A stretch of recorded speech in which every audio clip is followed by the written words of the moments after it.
उन्हाळ्यात जर का अर्ध्या तासामध्ये तयार होईल असा फक्कड बेत असेल ना, तर कामही सोपं आणि वेळही वाचतो.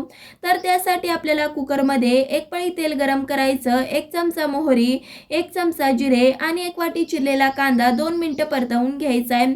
कांदा परतवून झाल्यावर हिरवी मिरचीचे तुकडे, चिरलेला कढीपत्ता, अर्धा चमचा लाल तिखट घालायचं आहे, अर्धा चमचा कांदा लसूण मसाला, 1 चमचा गोडा मसाला आणि पाव चमचा हिंग घातल्यावर मसाले अगदी थोडेसे परतवून झाल्यावर 1.5 ग्लास पाणी घातलं. सोबतच पाव चमचा हळद, 1 चमचा धनेपूड आणि चवीपुरतं मीठ घातल्यावर पाण्याला छान उकळी आली की लगेचच आपण ह्यामध्ये अर्धा वाटी तुरीची डाळ घालतोय.